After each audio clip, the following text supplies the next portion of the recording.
وہ بلا مقصد گاڑی کو سڑکوں پہ دوڑاتا پھر رہا تھا، دل میں جیسے آگ سی لگی تھی، کسی پل چین نہیں آ رہا تھا۔ گاڑی میں اے سی کے باوجود اسے گرمی لگ رہی تھی، گھٹن ہو رہی تھی، اس کی آنکھیں بری طرح بے قرار تھی، لب سختی سے آپس میں پیوست کر رکھے تھے۔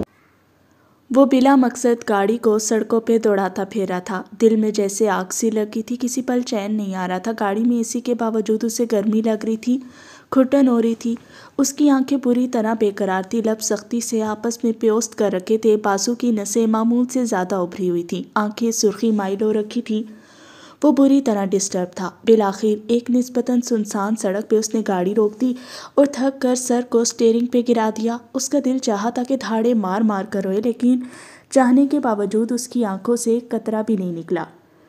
تم وہاں نہیں جاؤ گے عمر، وہ ہلکے سے بڑبڑایا۔ تم نے ساری زندگی اسی طرح گزاری، اب باقی کی زندگی بھی گزار لو گے؟ اس کی آواز سرگوشی جیسی تھی، لیکن اس سرگوشی میں بے بسی تھی۔ پلیز مت جاؤ عمر، پلیز، وہ اپنی منت کر رہا تھا۔ وہ بے بسی کی انتہا کو پہنچا ہوا تھا۔ میں نے کہا نا تم نہیں جاؤ گے، اب کہ وہ سیدھا ہو کر بری طرح دھاڑا۔ 10 سالوں میں وہ غصہ کرنا بھول چکا تھا، اسے اب اگر غصہ آتا بھی تو وہ کنٹرول کرنا جانتا تھا، لیکن آج اسے خود پہ بے طرح غصہ آ رہا تھا، بے بسی محسوس ہو رہی تھی۔ اسے ایک طلب سی محسوس ہو رہی تھی، جیسے اگر اس کی آنکھوں نے ذرا دیر اور اپنا پسندیدہ منظر نہیں دیکھا تو ابل کر باہر گر پڑیں گے۔ غصے سے اس کی کنپٹی کی رگ پھڑکنے لگی تھی، اس کی سماعتوں میں دور کہیں نفیسہ حیات کی آواز گونجنے لگی۔ 12 سالہ عمر ان کے سامنے بیٹھا تھا، پھولے ہوئے گال غصے سے سرخ ہو رہے تھے۔ آنکھیں بند کرو عمر، وہ اسے کہہ رہی تھی، اور عمر نے نہ چاہتے ہوئے بھی آنکھیں بند کر لی، ہونٹ ابھی تک بھیج رکھے تھے۔ پڑھو، اعوذ باللہ من الشیطان الرجیم، وہ زیر لب بڑبڑایا، جلتی آنکھوں کو جیسے سکون ملا۔ دوبارہ پڑھو، وہ عورت دہرا رہی تھی، اور وہ بچہ کسی معتقد مرید کی طرح دہرا رہا تھا، اعوذ باللہ من الشیطان الرجیم۔ اس عورت نے ایک بار پھر دہرایا، گاڑی کی نشست سے ٹیک لگائے عمر نے بھی بے اختیاری کی کیفیت میں دہرایا، اعوذ باللہ من الشیطان الرجیم۔ اب کہ بھینچی ہوئی مٹھی خود بخود کھل گئی، تنے اعصاب ڈھیلے پڑنے لگے۔ اعوذ باللہ من الشیطان الرجیم۔ سیاہ آنکھوں والی موت پر عورت بڑھتی جا رہی تھی، گاڑی میں بیٹھا عمر حیات اس کے پیچھے پیچھے دہرا رہا تھا، جیسے وہ اس کے سامنے بیٹھی ہو، اعوذ باللہ من الشیطان الرجیم۔ اب کے جلتے ہوئے دل پہ جیسے پھوار پڑ گئی، عمر کو لگا جیسے اس کی روح تک پرسکون ہو گئی ہو۔ اس نے کندھے ڈھیلے چھوڑ دیے، سختی سے پیوست لبوں کو آزاد کیا، کنپٹی کی پھڑکتی رگ اب تھم چکی تھی، عمر کا رواں رواں پرسکون ہو گیا تھا۔ اللہ نے اسے شیطان مردود کے دلائے غصے سے پناہ دے دی تھی۔ غصہ حرام ہے، اور ہم سے حرام کام کون کرواتا ہے؟ شیطان۔ اور جس دن ہمارا ایمان اس ایک 70 پہ ہو گیا، ہمیں کسی پیر بابا کے تعویذ یا لمبی لمبی آیات رٹنے کی ضرورت نہیں ہوگی، دنیا میں غصے کی وجہ سے ہونے والے شر اور فساد ختم ہو جائیں گے۔ وہ تھوڑی دیر تک بیٹھا، لمبے لمبے سانس لیتا رہا، اور پھر گاڑی کو ایک ایسی منزل کی جانب موڑ دیا جہاں وہ 10 سالوں میں کئی بار جاتا رہا تھا، کبھی غصے سے تو کبھی بے بسی سے، کبھی طلب کے ہاتھوں مجبور ہو کر تو کبھی فطری محبت کے ہاتھوں مجبور ہو کر۔ وہ جس جگہ جا رہا تھا وہ واحد جگہ تھی جہاں اسے انسان کے سارے جذبات جاگ جاتے تھے، غصہ، ناراضگی، بے بسی، تلخی، محرومی۔ یہاں جا کر عمر ہر بار ایک نئے جذبے سے آشکار ہوتا۔ تقریباً آدھا گھنٹہ ڈرائیو کرنے کے بعد وہ ایک فینسی مردانہ بوتیک کے سامنے کھڑا تھا، گلاس وال سے اندر کا سارا منظر نظر آتا تھا۔ وہ اپنی گاڑی سے اتر آیا، شیشے کے دروازے اس کے آتے ہی کھولے گئے، وہ خاموشی سے اطراف میں دیکھتا ہوا آگے آیا۔ سر، میں آپ کی کیا مدد کر سکتا ہوں؟ سیلز مین نے شائستگی سے پوچھا۔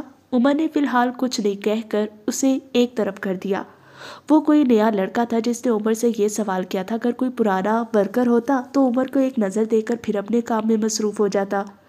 وہ جانتے تھے یہ آدمی کبھی بھی یہاں سے کچھ خریدنے نہیں آتا، وہ بس یہاں کے ہیڈ درزی کو تھوڑی دیر تک دیکھتا رہتا، اور جب اس آدمی کی نظر اس پہ پڑتی پھر یا تو عمر فوراً وہاں سے نکل جاتا، یا پھر ان دونوں کے درمیان ایک بہت بڑا جھگڑا ہوتا جس میں عمر بولتا رہتا اور وہ بوڑھا آدمی نم آنکھوں سے اس کو سنتا جاتا۔ وہ متلاشی نظروں سے یہاں وہاں دیکھ رہا تھا، بالآخر اسے اپنے دائیں طرف ایک شیشے کے چھوٹے سے کیبن میں وہ آدمی نظر آ ہی گیا۔ اس کے ہاتھ میں درزیوں والا انچی ٹیپ تھا، وہ دراز قد تھا، بالکل عمر کی طرح اس کی رنگت صاف تھی، بالکل عمر کی طرح اس کی ناک کھڑی تھی، بالکل عمر کی طرح اس کے بال گھنے تھے، اس عمر میں بھی اتنے ہی گھنے، بالکل عمر کی طرح۔ اس کے کندھے چوڑے تھے لیکن جھکے ہوئے، یہ آدمی عمر جیسا ہو کر بھی اس کے جیسا نہیں تھا۔ اس کے بال قلموں سے سفید ہو گئے تھے، شیب ہلکی بڑی ہوئی تھی، اس کا صاف رنگ سرخ و سفید رنگت میں بدل رہا تھا۔ سارے روایتی پٹھانوں کی طرح اسے بھی ذرا ذرا سی باتوں پہ غصہ آ جاتا۔ عمر بے اختیار سا اس کو دیکھے گیا۔ اس آدمی کے سینے پہ ایک نیم پلیٹ لگی تھی، وہاج علی خان۔ عمر یہاں سے وہ نام نہیں دیکھ سکتا تھا، اس کے حلق میں کچھ اٹکا تھا، اس کی ٹانگیں لرزنے لگی۔ تم اسے دیکھ چکے ہو، اب تمہیں جانا چاہیے، جاؤ عمر، اب جاؤ، وہ خود سے کہہ رہا تھا، خود کو جانے پہ مجبور کر رہا تھا۔ بوڑھا وہاج بہو صاحب نے سامنے کھڑے لڑکے کے کوٹ کا ناپ لے رہا تھا۔ دفعتاً وہ رکا، اسے اپنے چہرے پہ کسی کی شناسا نظروں کا ارتکاز محسوس ہوا۔ اس نے ناپ چھوڑ کر مڑ کر دیکھا، اس نے نظریں اٹھا کر دیکھا، سامنے اس کا بیٹا کھڑا تھا، وہ اسی کی طرف دیکھ رہا تھا۔ وہاج کی آنکھوں میں بے شمار پانی بھرنے لگا، وہ زخمی سا مسکرایا، اس کے دونوں گالوں میں گڑے پڑے تھے۔ عمر بے اختیار اسے دیکھتا رہا، پلک جھپکے بغیر، سانس لیے بغیر۔ اسے لگا تھا وہ اپنا عکس دیکھ رہا ہے۔ وہاج بھی آنکھوں میں ہزار حسرتیں لیے اسے دیکھتا رہا، اس کی آنکھیں نم ہونے لگی تھی۔ وہ منظر مکمل تھا۔ اندھا ہے کیا؟ کب سے کھڑا کر رکھا ہے؟ ناپ لینی ہے یا جاؤں؟ اسی وقت سامنے کھڑے نوجوان نے ناراضگی سے اس بوڑھے آدمی کو دھکا سا دیا۔ وہ تنومند سا تھا، ذرا سا لڑکھڑایا لیکن گرا نہیں۔ اس نے نوجوان کو نہیں دیکھا، اس نے بے قرار ہو کر ایک بار پھر عمر کی جانب دیکھا۔ اسے ڈر تھا کہ کہیں یہ منظر کہیں کھو ہی نہ جائے۔ عمر کی آنکھوں میں جیسے مرچیں بھر گئی، وہ بجلی کسی تیزی سے اندر کی طرف بڑھا، لڑکے کو کالر سے کھینچ کر اس کا رخ اپنی جانب موڑا اور اپنے فولادی ہاتھ کا ایک زوردار مکہ اس کے جبڑے پہ دے مارا۔ اس نوجوان کو لگا تھا جیسے اس کے جبڑے کی ساری رگیں تک ہل گئی ہوں۔ عمر نے اگلے لمحے اسے سنبھلنے کا موقع دیے بغیر ایسا ہی ایک مکہ اس کے پیٹ پہ دے مارا اور وہ درد سے دوہرا ہو کر گر پڑا اور پھر سیدھا ہوتے ہوئے فوراً اٹھ کر باہر کی طرف بھاگا۔ عمر نے اسے پکڑنے کی کوشش نہیں کی، وہ باہر نکل کر بکتا جھکتا آگے وہاں سے نکلتا چلا گیا۔ آس پاس کھڑے دوسرے لوگ بھی جمع ہو گئے تھے۔ تم ٹھیک ہو نا بیٹا؟ اس کی آواز اپنے بیٹے سے زیادہ خوبصورت تھی، فکر مند تھی۔ میری ماں پہ تو آپ کا ہاتھ بہت تیزی سے چلتا تھا، یہاں کیا ہو گیا؟ کیا ہاتھوں میں وہ جان نہیں رہی یا پھر نوکری کے چھوٹ جانے کا خوف تھا؟ وہ ان کے قریب کھڑا تلخی سے کہہ رہا تھا، البتہ اس کی آواز بلند نہیں تھی۔ جواب میں وہاج نے کچھ کہنا چاہا لیکن عمر مڑ گیا، وہ اب مزید اس آدمی کو نہیں سن سکتا تھا۔ عمر، میری بات سنو بیٹے، رک جاؤ، وہ اس کے پیچھے آیا تھا۔ تھوڑی دیر میرے پاس بیٹھ جاؤ بیٹا، تھوڑی دیر رک جاؤ پلیز۔ وہ چاہے جتنا مرضی تیز قدم اٹھا لے، اپنے جوان بیٹے کا مقابلہ نہیں کر سکتے تھے۔ وہ تیز تیز قدم اٹھاتا باہر نکل گیا، وہاج گرتا پڑتا اس کے پیچھے جا رہا تھا، اسے بلا رہا تھا۔ عمر، میری بات سنو بیٹے، میری بات تو سن لو۔ وہ رو رہے تھے، اسے پکار رہے تھے، لیکن عمر جانتا تھا وہ اگر رک گیا تو پتھر بن جائے گا، سو وہ نہیں رکا۔ وہ باہر کھڑی اپنی گاڑی میں بیٹھا اور ایک لمحہ ضائع کیے بغیر گاڑی زن سے بھگاتا آگے لے گیا۔ پیچھے کھڑا وہ شخص پچھتاووں میں گھرا کھڑا رہ گیا۔ یہ پچھتاوے اس کے لیے نئے نہیں تھے، وہ انہیں 28 سالوں سے جھیل رہا تھا اور آج تک ان کا یوز ٹو نہیں ہو سکا تھا۔ اس کی روح آج بھی پہلے دن کی طرح زخمی تھی، اس کی آنکھیں آج بھی پہلے دن کی طرح نم تھیں۔ امریکہ کے شہر نیو یارک کے ایک نائٹ کلب میں اس وقت رنگینیاں عروج پہ تھی۔ بارٹینڈر کی کرسی پہ بیٹھا یاقوت مرزا بری طرح جھنجھلایا ہوا تھا، سیاہ شرٹ اور جینز کے اوپر سیاہ جیکٹ پہنے، بالوں کو جیل سے سیٹ کیے اور چہرے پہ بیزاری طاری کیے وہ اس وقت وجیح لگ رہا تھا۔ دفعتاً اس کا موبائل بجنے لگا، ڈیڈ کالنگ۔ اس کے چہرے پہ پھیلی بیزاری ایک لمحے میں غائب ہوئی، اس نے لپک کر موبائل اٹھایا، کال اٹینڈ کی اور میوزک کے شور سے بچنے کے لیے یہاں سے نکل گیا۔ چلتے ہوئے وہ کلب کے داخلی دروازے تک آ گیا۔ موبائل جل بجھ کر بند ہو گیا تھا، اس نے خود کال ملائی جو کہ فوراً ریسیو ہوگی۔ ہیلو ڈیڈ، پلیز مجھے واپس بلا لیں، وہ چھوٹتے ہی بولا۔ بکو مت، یہ بتاؤ کیسے ہو؟ انہوں نے جھڑک دیا۔ میں کیسا ہو سکتا ہوں یار، یہاں اکیلے رہ کر کیسا ہو سکتا ہوں؟ میں کچھ نہیں جانتا، مجھے بس واپس بلا لیں، وہ بری طرح تپ گیا تھا۔ بکواس مت کرو یاقوت، اگر تم نے یہاں آنے کی بات دوبارہ کی تو میں اپنے ہاتھوں سے تمہارا گلا دباؤں گا۔ یہاں جو گن تم پھیلا کر گئے اس کو سمیٹنے میں بہت وقت لگے گا، اور ویسے بھی جو رنگینیاں تمہیں چاہیے تھی وہاں تو آسانی سے سب مل رہا ہوگا۔ آخر میں ان کا لہجہ تنزیہ ہوا تھا۔ چند مزید باتوں اور دھمکیوں کے بعد بالآخر اس نے اپنے باپ کی بات مان لی تھی۔ نرمین کیسی ہے؟ آخر میں اس نے بڑے ہی کوئی سرسری لہجے میں پوچھا تھا۔ مر گئی ہے؟ آگے سے انہوں نے اتنی سختی سے کہا کہ یاقوت ٹھہر سا گیا۔ کم از کم تمہارے لیے وہ مر گئی ہے، اب فون رکھو اور آئندہ اس لڑکی کا نام اپنے منہ سے نہ نکالنا۔ وہ ایسے سرد، ایسے تو ٹوک لہجے میں بولے تھے کہ یاقوت کو بے اختیار ان سے خوف محسوس ہوا۔ کال کٹ چکی تھی لیکن یاقوت وہیں بے دم کھڑا رہا۔ اپنا بدلہ لیتے ہوئے وہ اپنی آزادی کھو چکا تھا۔ کیا تم ٹھیک ہو؟ یہ وہ پہلا سوال تھا جو ہارون نے عمر کو دیکھتے ہوئے پوچھا تھا۔ اگر نہیں بھی ہوا تو کم از کم تمہیں نہیں بتاؤں گا، وہ تلخی سے کہتا گرم گرم کافی کو اپنے اندر انڈیلنے لگا۔ وہ دونوں یہ چھوٹے سے کیفے میں بیٹھے تھے۔ سفیر کے ساتھ یہ تم نے کیا ہے نا؟ کتا جب گھر کے اندر آنے لگے تو اس کو پٹا باندھ کر باہر باندھا جاتا ہے تاکہ اسے یاد رہے کہ وہ کتا ہے، لیکن تم نے اسے اتنے گھٹیا کیس میں کیوں پھنسایا؟ وہ اپنی سرمئی آنکھیں اس کے چہرے پہ جمائے پوچھ رہا تھا۔ میں بس اسے ذلیل کرنا چاہتا تھا جیسے اس نے مجھے کرنے کی کوشش کی۔ وہ حالے کو ہرٹ کرنے لگا ہے اور اگر کوئی میری بیوی کو ہرٹ کرے گا تو میں اسے معاف نہیں کروں گا۔ حالے کو ہرٹ کرنے کا حق کسی کو بھی نہیں، خود عمر حیات کو بھی نہیں، وہ حتمی لہجے میں بولا۔ پھر مجھے کیوں چھوڑ دیا؟ میں نے بھی تو اسے ہرٹ کیا ہے، ہارون نے ہلکی آواز میں پوچھا۔ عمر نے ہاتھ جھلایا۔ تم نے کچھ بھی غلط نہیں کیا، تمہارے حساب سے یہی صحیح تھا، تم دور تھے، تمہیں حالات کا اندازہ نہیں تھا۔ ظاہر ہے ایک لڑکی کی شادی کی صبح تم یہ تو نہیں کہو گے نا کہ وہ لڑکی کسی مرد کو آدھی رات کے وقت اسپتال لے گی؟ تم اپنی جگہ درست تھے، عمر رسان سے بولا۔ ہارون نے ممنون نظروں سے اس کو دیکھا۔ حالے کی بات کیوں نہیں سمجھتی؟ اس کا لہجہ زخمی تھا۔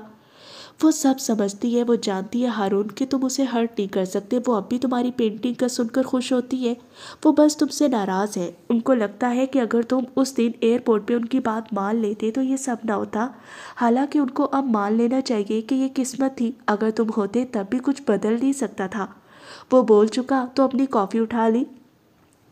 ہارون خاموش رہا، اس کے پاس کہنے کو کچھ نہیں تھا۔ اچھا چلو میرے 50,000 نکالو، آج کل ہاتھ تنگ ہے بہت، وہ گردن کے کس پر نکالتا ہوا بولا۔ عمر کو کافی بے حد کڑوی لگی، حد سے زیادہ کڑوی۔ بس کوئی پولیس والے سے پیسے نہ مانگے۔ کس چیز کے 50,000؟ عمر کے تو مانو پتنگے ہی لگ گئے۔ وہ سمیر زادے کے لیے جو میں کلب گیا، 20,000 کلب کی انٹری اور 30,000 کی شراب جو میں نے ایک پارٹی بوائے لگنے کے لیے منگوائی تھی، 2,000 کا پیٹرول بھی شامل ہے، لیکن خیر چھوڑو، اب کیا 1-1 روپے کا حساب رکھنا؟ عمر آگے کو ہوا، ذرا سا مسکرایا۔ وہ جو میرے باپ کی شوگر مل ہے نا، وہاں سے جا کر لے لو، میں کال کر دوں گا مینیجر کو، ویسی سنجیدگی سے بولا کہ ہارون کو یقین آنے لگا۔ کیا واقعی تمہارے باپ کی شوگر ملز ہے؟ عمر نے کندھے اچکائے۔ ظاہر ہے ہوں گی، تم نے دیکھ رکھی ہوگی، جبھی تو تم مجھ سے اتنے پیسے ایک ساتھ مانگ رہے ہو۔ یاد رکھنا ہارون، پولیس والا اپنی جان دے دے گا، پیسہ نہیں دے گا۔ ہارون نے بمشکل ضبط کیا، دل تو چاہ رہا تھا یہ گرم گرم کافی اس کی اس چلتی زبان پہ پھینک دے، لیکن وہ سفیر کا انجام دیکھ کر آیا تھا سو چپ رہا۔ اچھا خیر یہ بتاؤ، وہ وائٹ پاؤڈر یعنی ڈرگس، وہ وائٹ پاؤڈر کہاں سے لائے تھے تم؟ مجھے ان ڈیلرز کی ڈیٹیلز دو، وہ آگے کو ہو کر سنجیدگی سے پوچھ رہا تھا۔ ہارون مسکرایا، قدرے آگے کو جھکا۔ وہ ڈرگس نہیں تھی، میرے گھر کا نمک تھا، آیوڈین ملا نمک۔ شکر ہے اس نشئی نے چیک نہیں کیا، ورنہ مجھے اسی نمک کی کان میں دفنا دیتا۔ ہارون نے جھرجھری لی۔ عمر نے افسوس سے اس کو دیکھا۔ تم بھی پورے دنوں کے ہو، میں تو تمہیں معصوم سمجھا تھا۔ اچھا یہ بتاؤ وہ جرسی اپنے باپ سے کب ملے گا؟ ہارون پیچھے کو ہوا، کافی کا گھونٹ بھرا۔ وہ کیوں ملے گا اپنے باپ سے؟ اس نے سکون سے پوچھا۔ عمر کا دماغ پھک سے اڑا۔ تمہیں وہاں کیوں بھیجا تھا؟ تاکہ تم اس کے اور اس کے باپ کے درمیان تعلقات کو درست کرو۔ تم کیا کر کے آئے ہو؟ وہ صحیح معنوں میں پریشان ہو گیا تھا۔ ہارون اسی طرح پرسکون بیٹھا رہا۔ میں پہلے اپنے باپ کے ساتھ تو تعلقات درست کر لوں، وہ جل کر بولا۔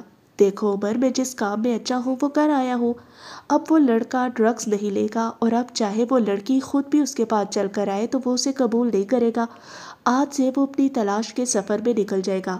اچھا اپنی تلاش؟ جی جی بالکل، میں نے تو آپ سے یہی کہا تھا نا کہ اس لڑکے کو ہمالیہ کی پہاڑیوں پہ تبلیغ کرنے کے لیے چھوڑو۔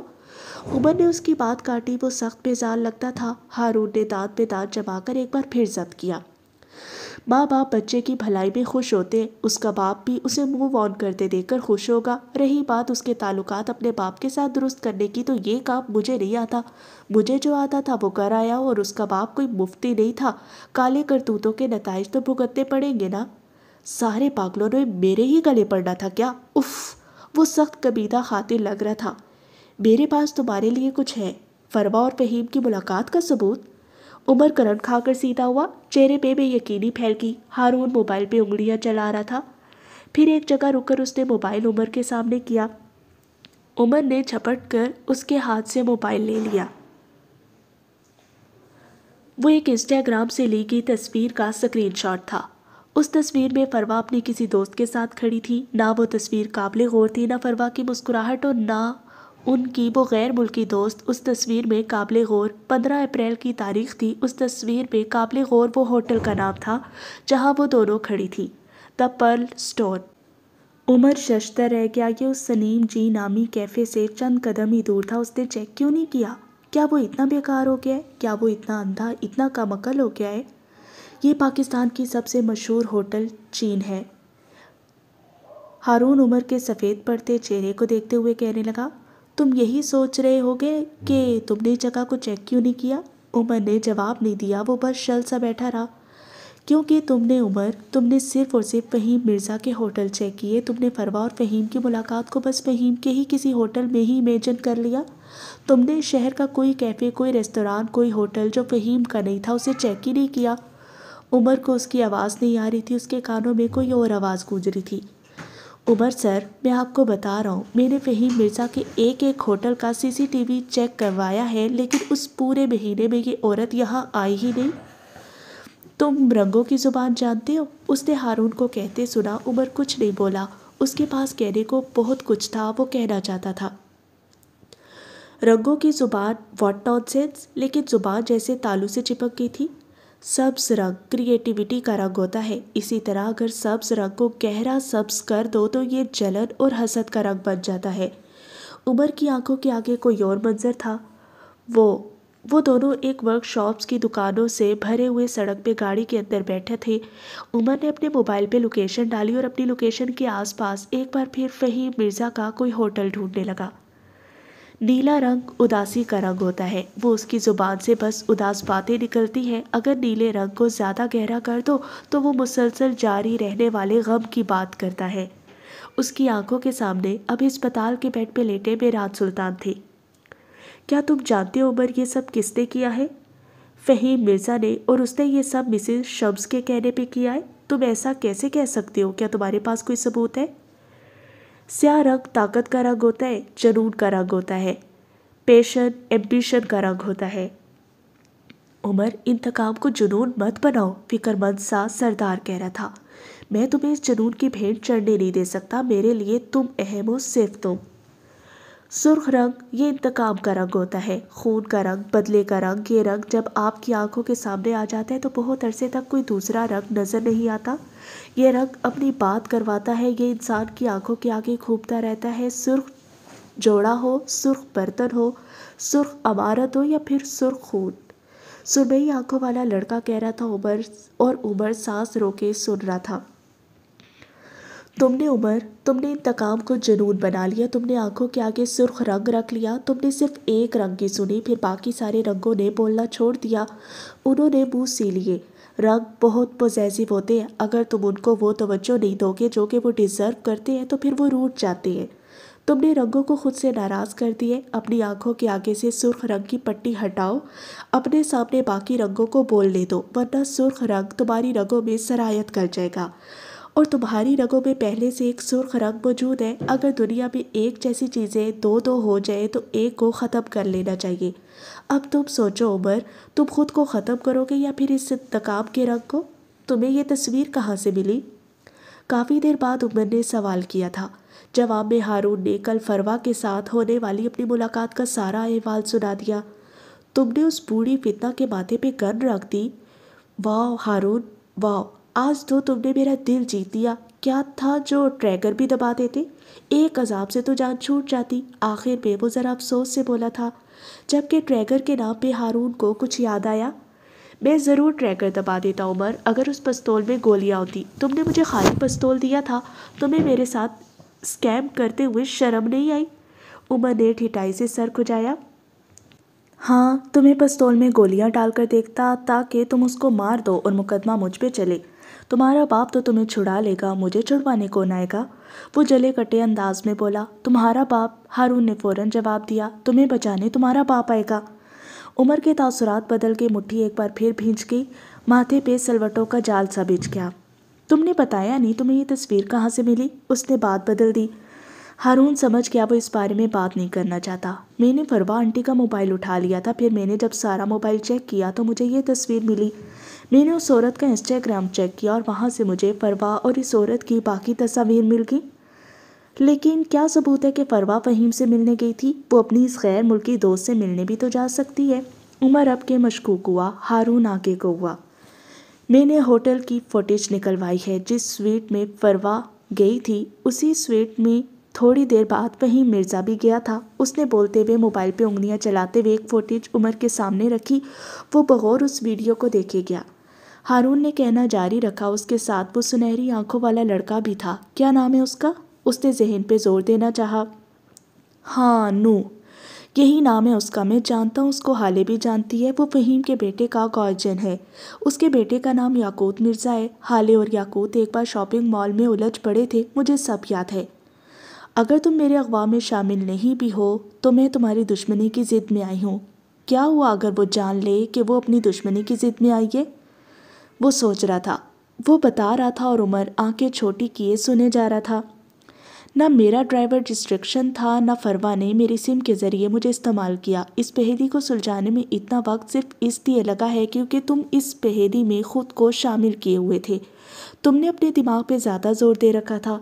تم اس کیس کو عمر حیات بن کر حل کر رہے تھے، حالانکہ فروا کے پلان میں تم تھے ہی نہیں۔ تمہیں خود کو باہر نکال کر ایک سوچنا تھا۔ فروا کسی کو بھی پھنسا نہیں رہی تھی، وہ بس محتاط تھی، اس لیے اس نے میری سم اور میرا ڈرائیور استعمال کیا۔ وہ اس کیفے میں ہی جانے والی تھی، لیکن مہر سے ملنے ہوٹل اسے قریب پڑتا تھا، وہاں جانا اس کے لیے کوئی دقت کی بات نہیں تھی۔ خیر، اب یہ مسئلہ حل ہو چکا ہے، عذاب ختم ہوا۔ ہارون نے ہاتھ جھاڑے۔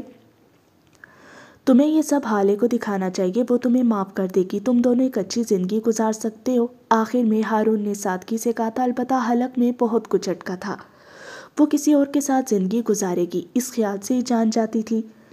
یاقوت مرزا کو میں بھی جانتا ہوں، میں نے اس کی پارٹی پہ ریڈ ڈالا تھا، اس کی ڈرگز اور شراب ضبط کر لی تھی۔ پھر تو صاف ظاہر ہے کہ یاقوت اس سب میں شامل ہے۔ ہارون فوراً بولا، یاقوت نہیں، وہ دماغ سے نہیں سوچتا، اس کا ریموٹ نوح کے ہاتھ میں ہے۔ یاقوت بس ایک بد دماغ بگڑا ہوا رئیس زادہ ہے، اس کے لیے سارے فیصلے نوح لیتا ہے، اور فہیم مرزا کبھی بھی اپنے بیٹے کو اس سب میں نہیں گھسیٹے گا۔ معاملہ کچھ اور ہے، میں نوح مرزا سے ملنے جاؤں گا۔ میں ساتھ آؤں گا، وہ ترکی بترکی بولا۔ عمر چند ثانیے اس کو دیکھتا رہا۔ تم یہ سب کیوں کر رہے ہو؟ ہارون نے سادگی سے کندھے اچکائے۔ کیا کر رہا ہوں؟ عمر نے اس کے چہرے کو دیکھتے ہوئے اس کا موبائل اس کے سامنے کیا۔ یہ فوٹیج تمہیں رات کے 3 بجے موصول ہوئی ہے، مطلب تم ساری رات خوار رہے ہو۔ یہ ہوٹل کوئی عام ہوٹل نہیں ہے، تمہیں اس فوٹیج کے عوض ایک خطیر رقم بھرنی پڑی ہوگی۔ ہاں، وہ الگ بات ہے کہ اگر تم مجھے لے جاتے تو میں تمہارا کام مفت میں کروا دیتا۔ ہارون دھیرے سے ہنس دیا، پھر عمر کو دیکھا۔ مجھے اس کے لیے اپنی نیندیں اڑانے کی عادت ہے۔ اسے رات کے 3 بجے کی وہ فون کال یاد آئی جب حالے عمر کو ہسپتال لے گئی تھی اور پھر ہارون کو کال کی تھی۔ وہ گہری نیند سے جاگا تھا اور منہ تک دھوئے بغیر باہر بھاگا تھا۔ مجھے اس کے لیے اور اس پہ اپنا پیسہ خرچ کرنے کی عادت ہے۔ اسے یاد آیا کہ کس طرح وہ اکثر ایک دوسرے کے کھانے کا بل دیا کرتے تھے، کس طرح وہ ہر سالگرہ پہ حالے کو ڈائمنڈ گفٹ کیا کرتا تھا، کس طرح وہ اس کے لیے مہنگے مہنگے ہینڈ بیگز لایا کرتا تھا، اور کس طرح حالے کی تیز ڈرائیونگ کی وجہ سے اپنی گاڑی کی آئے دن لاکھوں روپے کی مرمت کرایا کرتا۔ میں اس سے کہا کرتا تھا کہ ساری دنیا بھی اگر تمہیں چھوڑ دے تو ہارون شاہد وہ واحد آدمی ہوگا جو تمہارے ساتھ کھڑا ہوگا۔ مجھے ہمیشہ لگتا تھا کہ ساتھ کھڑے ہونے کا مطلب ہوتا ہے کندھے سے کندھا ملا کر کھڑے ہونا اور دوست کی ہر مشکل کو آنے سے پہلے روک لینا۔ اس نے زور زور سے نفی میں سر ہلایا۔ عمر بغور اس کو سنتا رہا۔ مشکلات اللہ کی طرف سے ہوتی ہیں، آزمائش اللہ کی طرف سے ہوتی ہیں۔ انسان مشکل کو آنے سے روک نہیں سکتا، لیکن اس مشکل کے بعد درست فیصلے لے سکتا ہے، خود کو زیادہ نقصان سے بچا سکتا ہے، اپنے عزیز اپنے دوستوں کو صحیح مشورہ یا مدد دے سکتا ہے۔ میں وہی کر رہا ہوں۔ وہ میرے مشورے نہیں سنے گی، لیکن میں اس کی مدد کر سکتا ہوں اور میں کر رہا ہوں۔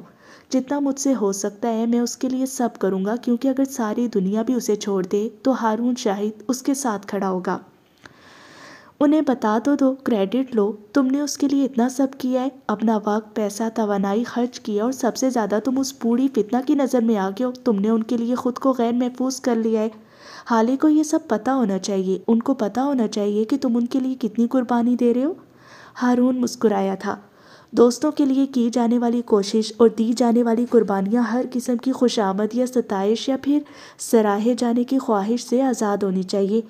قربانیوں کا فخریہ ذکر ان کو بے توقیر کر دیتا ہے۔ محفل میں سنائی جانے والی قربانی پھر برہنہ ہو جاتی ہے، اس کی کوئی عزت نہیں رہتی۔ آپ نے اپنے دوست کے لیے جو کچھ بھی کیا وہ آپ کا فرض اور دوست کا حق تھا۔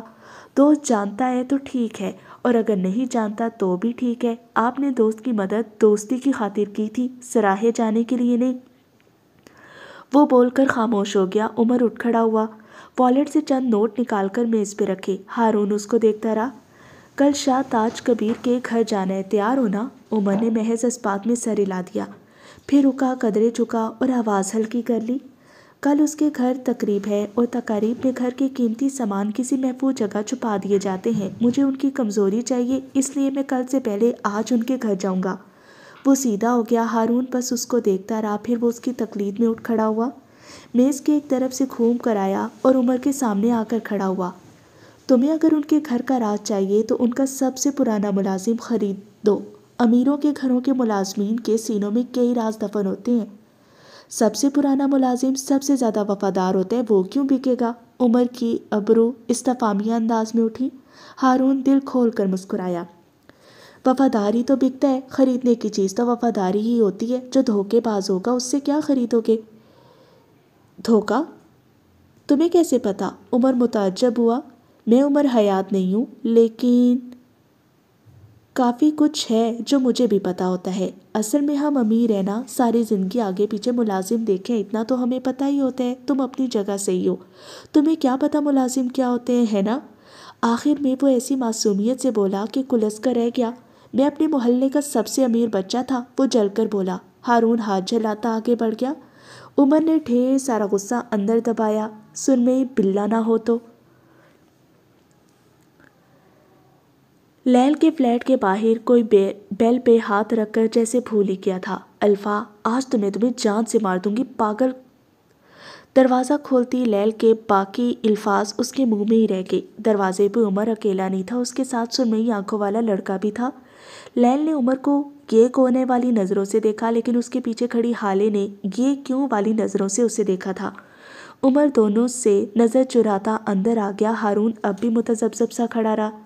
تمہارے لیے گاڑی بلواؤں؟ لیل کی جتاتی آواز سن کر وہ گڑبڑاتا ہوا اندر آیا۔ حالے کی آنکھوں میں اس کو دیکھ کر زخمی سا تاثر ابھرا تھا۔ دانت پر دانت جما کر جذبات کو روکے رکھا، دل کا کر بڑھتا جا رہا تھا۔ وہ واپس صوفے تک آئی، اپنا بیگ اٹھایا، پھر موبائل کی تلاش میں ادھر ادھر دیکھا۔ اس کے ہاتھ کانپ رہے تھے، آنکھیں نم ہوتی جا رہی تھیں۔ لیل خاموشی سے اس کو دیکھتی رہی۔ ہارون شرمندہ سا کھڑا رہا۔ صوفے کے کونے میں پھنسا اسے اپنا موبائل بھی نظر آ ہی گیا۔ اس نے ایک جھٹکے سے کھینچ کر موبائل باہر نکالا، گاڑی کی چابی اٹھائی، لیکن جیسے ہی مڑی یکدم رکنا پڑا۔ عمر اس کے سامنے دیوار بنا کھڑا تھا۔ حالے نے شیرنی کی طرح زخمی نظروں سے اسے دیکھا۔ ہارون ہمارے ساتھ کام کرے گا، جب مجھے برداشت کریں تو اسے بھی کر لیں۔ آپ سلطان ہیں، آپ کو بھرم رکھنا آنا چاہیے۔ اس کا لہجہ ہلکا تھا، جیسے صرف حالے ہی سن سکے۔ کل کے لیے ہمیں لوگ چاہیے، اور بھروسہ مند لوگ۔ ہارون ان میں سے ایک ہے، بس کچھ وقت کے لیے، صرف کچھ وقت کے لیے دل بڑا کریں، گردن سیدھی رکھیں، آنکھیں خشک رکھیں۔ آپ سمجھ رہی ہیں؟ اس کا لہجہ جتاتا ہوا تھا۔ حالے کے تنے اعصاب ڈھیلے پڑنے لگے۔ وہ مڑی اور بے دلی سے صوفے پہ بیٹھ گئی، البتہ مٹھی اب بھی بھینچ رکھی تھی۔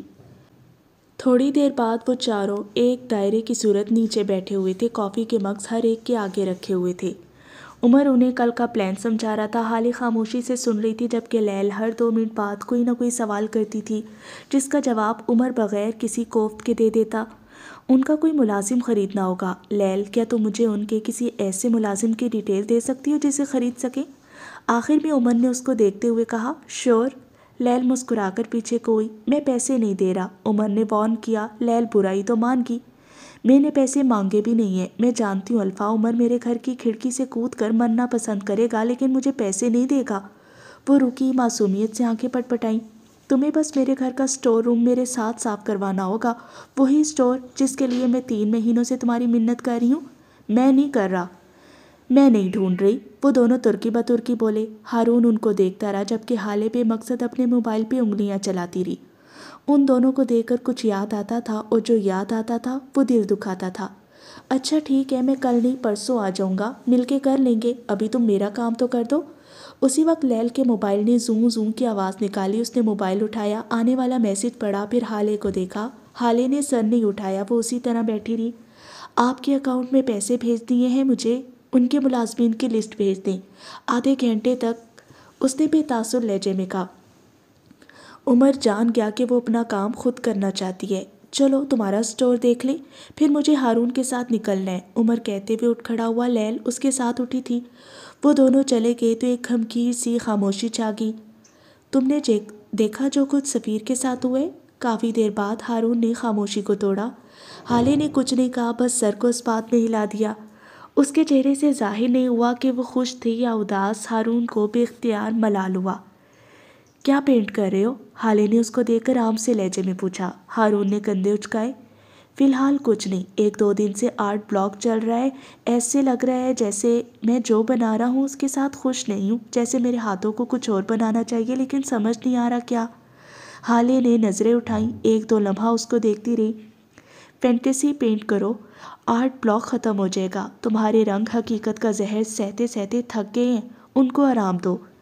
کوئی اچھی فیری ٹیل رنگوں کو دکھاؤ، امید تھماؤ۔ ہارون جیسے سن ہو گیا ہو، وہ ٹہر گیا، دل بھی ٹہر سا گیا۔ کیا اس سے سب ٹھیک ہو جائے گا؟ حالے نے نفی میں سر ہلایا۔ سب کچھ کبھی ٹھیک نہیں ہوتا، کچھ نہ کچھ خراب رہ ہی جاتا ہے، یہ دنیا ہے، یہاں کچھ بھی مکمل نہیں ملتا، ادھورا پن ہر چیز کا حصہ ہے، سب کچھ صرف جنت میں ٹھیک ہو سکتا ہے، یہاں بہت کچھ ٹھیک ہو سکتا ہے، اور تم اسی پہ دھیان دو۔ تم آج بھی حقیقت میں اپنے رنگ بھرتے رہتے ہو، لیکن تم حقیقت میں جتنے چاہے رنگ بھر دو، وہ رہے گی تلخ، دل دکھانے والی۔ اور رنگوں کو دلوں کے درد کم کرنے بھیجا گیا ہے، تم لوگوں کو ان کے تکلیف دہ لمحات یاد دلاتے رہو گے تو تمہارے رنگ تمہارے ہاتھ سے چھوٹ جائیں گے۔ کبھی کبھی فینٹیسی فرضی کہانی ضرور ہوتی ہے تاکہ ہیپی اینڈنگ کی تمنا دل میں باقی رہے۔ یہ دنیا اور یہاں کے لوگ امیدوں پہ زندہ ہیں، امید کہ ایک دن وہ بہت امیر ہو جائیں گے اور ان کے سارے مسائل حل ہو جائیں گے۔ ایک دن ان کو ایک بہترین پارٹنر ملے گا جس کے ذریعے وہ ٹاکسک پارٹنر سے ملنے والا غم اور تکلیف بھول جائیں گے۔ ایک دن ان کو جاب لگ جائے گی، ایک دن وہ بغیر پڑھے پاس ہو جائیں گی، ایک دن ان کی طویل مدت سے چلتی بیماری ختم ہو جائے گی، ایک دن سب ٹھیک ہو جائے گا۔ وہ کہہ رہی تھی اور ہارون دم سادے سنے جا رہا تھا۔ امیدیں بعض دفعہ اچھی ہوتی ہیں اور بعض دفعہ بری، لیکن وہ ہوتی ہیں، اور اگر ان کو ختم کر دیا تو دنیا میں انسان نہیں روبوٹ رہ جائیں گے۔ تم کیوں لوگوں کو روبوٹ بنانے میں لگ گئے ہو؟ آخر میں اس نے نرمی سے پوچھا۔ وہ چاہے ساتھ ہوں یا دور، ہارون کو کیا چاہیے حالے جانتی تھی۔ ہارون نے نفی میں سر ہلایا۔ ہارون لوگوں سے امیدیں نہیں چھینے گا۔ پھر رکا، ممنونیت سے حالے کا چہرہ دیکھا۔ تھینک یو حالے، تھینک یو سو مچ، مجھے اندازہ نہیں تھا کہ جو کچھ اس وقت ہمارے درمیان ہو رہا ہے تم اس کے باوجود بھی مجھے مشورہ دو گی۔ حالے نے خالی خالی نظروں سے اس کو دیکھا۔ شاید تم بھول رہے ہو، میں حالے سلطان ہوں، میں سڑک پہ چلتے راہگیروں کو بھی درست مشورے دیتی رہتی ہوں کیونکہ مجھے یہی آتا ہے، اور تم اس وقت میرے لیے کسی راہگیر سے زیادہ ہرگز نہیں۔ وہ اجنبی لہجے میں کہتی اٹھی تھی۔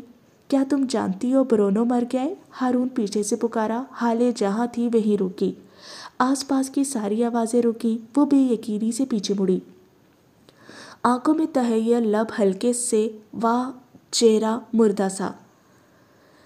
کل حسن اور سفیر کا جھگڑا ہو گیا تھا، سفیر نے اسے عمر سے ملنے سے منع کر دیا اور حسن نے آگے سے جواب دے دیا۔ پھر اگلی صبح برونو اپنے گھر میں آخری سانسیں لیتا پایا۔ حسن نے شمس انکل سے پیسے مانگے، انہوں نے حسن سے کہا کہ اگر وہ بھیک مانگے گا تب وہ اسے رقم دیں گے، اور حسن نے نہیں مانگی ہے نا؟ حالے نے یکدم اس کی بات کاٹی، پھر تلخی سے سر جھٹکا۔ ظاہر ہے میراج سلطان کا بیٹا ہے، ان پہ ہی جائے گا نا؟ پتہ نہیں کیوں بابا نے اسے اپنے جیسا بنا دیا، بے خوف نہ ڈر، کیا تھا جو جھک جاتا، لیکن نہیں، اس کی گردن کا سریا نہیں نکلے گا۔ وہ بیزاری سے بڑبڑائی۔ کیا تم ان دونوں سے الگ ہو؟ ہاں میں ان دونوں سے الگ ہوں، بہت الگ، وہ دونوں سفید ہیں، میں نہیں ہوں، میں سرمئی ہوں، مجھے ان دونوں جیسا نہیں بننا۔ اگر اس دن بابا شم چچا آگے جھک جاتے تو وہ مرتے نہیں، لیکن نہیں، ان کو تو آخرت کا خوف تھا، ان کو تو بس خدا کا خوف تھا، ان کو زندگی نہیں چاہیے تھی، اگر چاہیے بھی تھی تو یہ خیرات میں ملی ہوئی جھکی ہوئی زندگی نہیں۔ حالانکہ ان کو سوچنا چاہیے تھا کہ زندہ رہنا اہم ہے، چاہے جھک کر رہو چاہے سر اٹھا کر، میں ان جیسی نہیں ہوں۔ وہ روندے ہوئے لہجے میں اور بلند آواز میں کہے جا رہی تھی، مجھے زندگی چاہیے، مجھے میرے قریبی لوگ چاہیے، مجھ سے اگر ہیون کے سائن مانگے جاتے تو میں دے دیتی، کیونکہ میرے لیے میرا خاندان قیمتی ہے۔ مجھ سے اگر چچا ہیون سے ملائکہ زمین مانگتے تو مننا پسند نہیں کرتی، میں زمین دے دیتی، کیونکہ میرے لیے میرا باپ قیمتی تھا، میری ماں قیمتی ہے، میرا بھائی قیمتی ہے۔ اس کے آنسو بھل بھل بہہ رہے تھے۔ اگر مجھ سے برونوں کے بدلے بھیک مانگنے کو کہا جاتا تو میں مانگ لیتی، کیونکہ میرے لیے اس نے سینے پہ انگلی سے دستک دی۔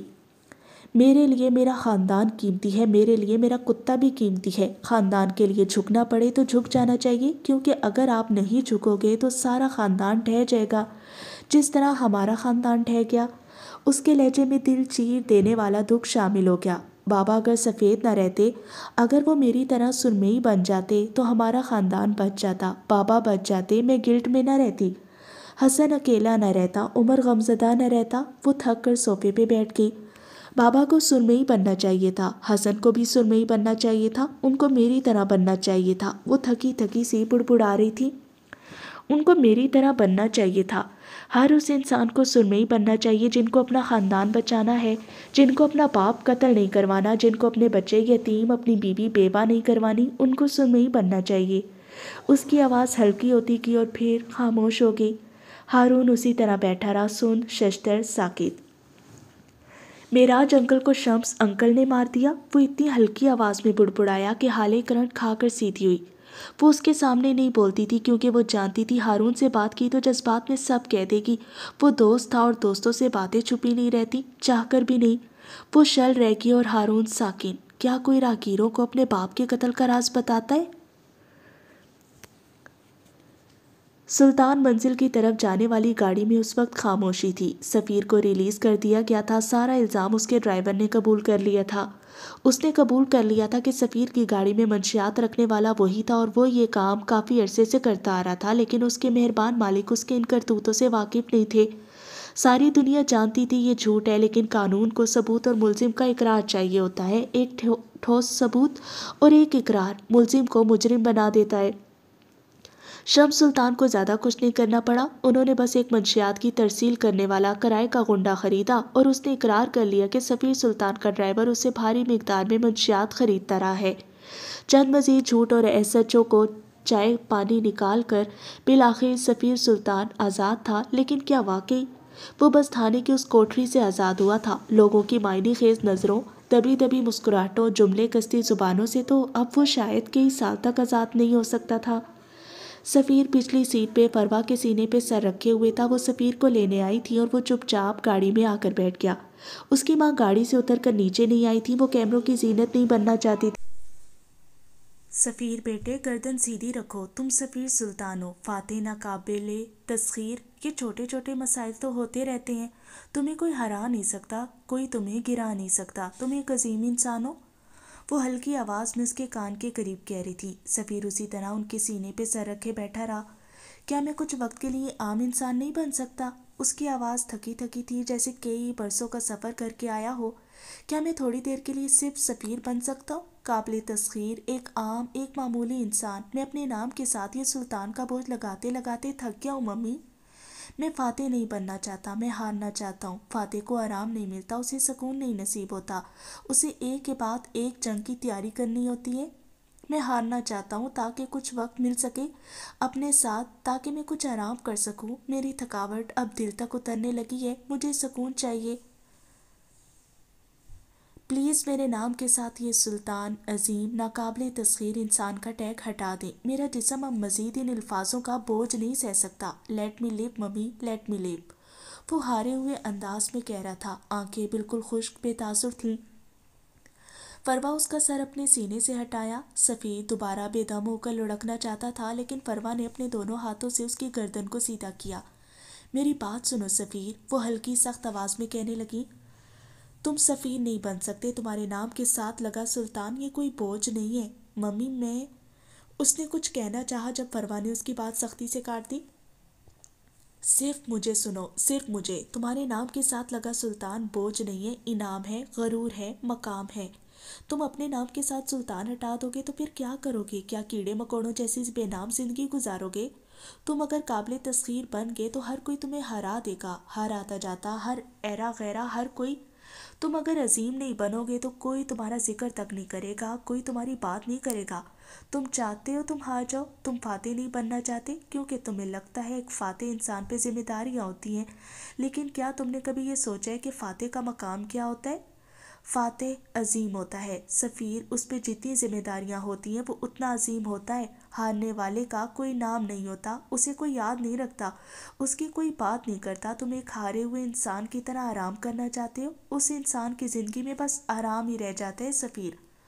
تم ایک عظیم انسان ہو، ایک اعلیٰ خاندان کے اعلیٰ انسان، تم سلطان ہو، تم فاتح ہو، تم…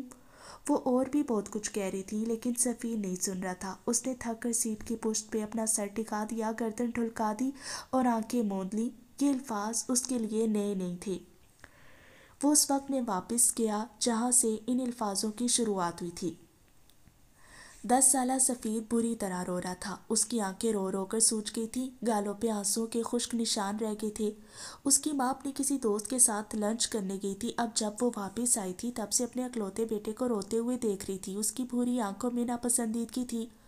وہ آج سے کئی سال پہلے بہت خوبصورت ہوا کرتی تھی، لمبے بال، بے داغ چہرہ، خوبصورت بھوری آنکھیں، اور ہاں، اب تک اس نے کوئی سرجری، کوئی بوٹوکس نہیں کروایا تھا۔ تم آخر کب تک لوزرز کی طرح روتے رہو گے سفیر سلطان؟ اس نے اپنے سامنے بیڈ پہ بیٹھے ہوئے اپنے 10 سالہ بیٹے کو مخاطب کیا۔ ڈیڈ نے مجھ پہ شاؤٹ کیا، میری سائیکل توڑ دی، اس نعیم نے اور ڈیڈ نے مجھ پہ شاؤٹ کیا۔ انہوں نے آپ کے بارے میں برا کہا، انہوں نے کہا میں ان کا بیٹا نہیں ہوں، مجھے بہت ہرٹ ہو رہا ہے۔ اس نے روتے ہوئے بتایا تھا۔ فروا نے نخوت سے ہاتھ جھلایا۔ تمہارے ڈیڈ نے تم پہ اس لیے شاؤٹ کیا کیونکہ تم بزدل ہو، کیونکہ تم رو رہے تھے، کیونکہ تم اپنا بدلہ لینا نہیں جانتے۔ اگر اس بچے نے تمہاری سائیکل توڑی تھی تو تمہیں چاہیے تھا وہی موٹے بڑے پتھر اس کے سر پہ مارتے، اس کی سائیکل پہ مارتے۔ تمہیں معاف کرنے کے بجائے بدلہ لینا چاہیے تھا۔ سفیر رونا بھول کر ان کو دیکھے گیا۔ تمہیں رونے کے بجائے اسے رلانا چاہیے تھا۔ مجھ سے وعدہ کرو سفیر کہ آج کے بعد تمہاری آنکھوں سے ایک آنسو نہیں گرے گا، وعدہ کرو۔ اس نے سفیر کا نرم چھوٹا ہاتھ اپنے ہاتھ میں لے لیا۔ وعدہ کرو سفیر، تم آئندہ رو گے نہیں، تم آئندہ معاف نہیں کرو گے، تم اب سے بدلہ لو گے۔ بھوری آنکھوں والے بچے نے میکانکی انداز میں اپنا سر اس بات میں ہلا دیا۔ آنکھ کے بدلے آنکھ، خون کے بدلے خون، اپنا بدلہ لینا سیکھو سفیر، تم ایک عظیم انسان ہو، تم فاتح ہو، تم… 13 سالہ سفیر کو آج ایک بار پھر اپنے باپ کا سخت رویہ برداشت کرنا پڑا تھا، لیکن آج حالات مختلف تھے۔ وہ رو نہیں رہا تھا، اس کی آنکھیں بس ہلکی گلابی تھی، چہرہ سرخ۔ اس کی ماں ایک بار پھر اس کے پاس بیٹھی تھی۔ میں نے بس ڈیڈ سے اتنا کہا تھا کہ مجھے بھی ویسی گھڑی چاہیے۔ میں نے کچھ غلط تو نہیں کہا تھا، لیکن ڈیڈ نے اس بچے کے سامنے مجھے اتنا بے عزت کیا۔ آخر کیوں وہ مجھ سے اتنی نفرت کرتے ہیں؟ کیوں وہ بڑے پاپا کی طرح مجھ سے پیار نہیں کرتے؟ وہ رنج سے کہہ رہا تھا۔ فروا نے افسوس سے اس کو دیکھا۔ وہ تم سے پیار اس لیے نہیں کرتے کیونکہ تم کم عقل ہو۔ سفیر نے متعجب نظروں سے ان کو دیکھا۔ وہ گھڑی اس برانڈ کی ریئر کلیکشن ہے جس کا سارا سٹاک ہاتھوں ہاتھ بک چکا ہے۔ تمہارا باپ صحیح تھا کیونکہ وہ گھڑی تمہیں نہیں مل سکتی تھی، تمہیں وہ گھڑی چھین لینی چاہیے تھی۔ سفیر ٹہر سا گیا۔ دنیا کی ہر اچھی چیز پہ سفیر سلطان کا حق ہے۔ تمہیں جو چیز پسند آئے اسے چھین لو، اسے حاصل کر لو، کیونکہ یہ تمہارا حق ہے۔ تمہیں ان سب چیزوں کے لیے اپنے باپ یا میرے پاس آنے کی ضرورت نہیں ہونی چاہیے، تمہیں اپنا حق لینا آنا چاہیے۔ ممی لیکن وہ گھڑی میری نہیں تھی۔ تو ہو جاتی، جو چیز تمہیں پسند ہو وہ تمہاری ہے، اس کے لیے کسی کے آگے جھکنے، کسی کے آگے گڑ گڑانے کی ضرورت نہیں ہے۔ وعدہ کرو اب سے جو کچھ تمہیں پسند ہوگا تم اسے مانگو گے نہیں، وعدہ کرو سفیر۔ بھوری آنکھوں والے بچے نے ایک بار پھر اپنا ہاتھ اس عورت کے ہاتھ پہ رکھ دیا تھا۔ وہ عورت اب بھی بول رہی تھی۔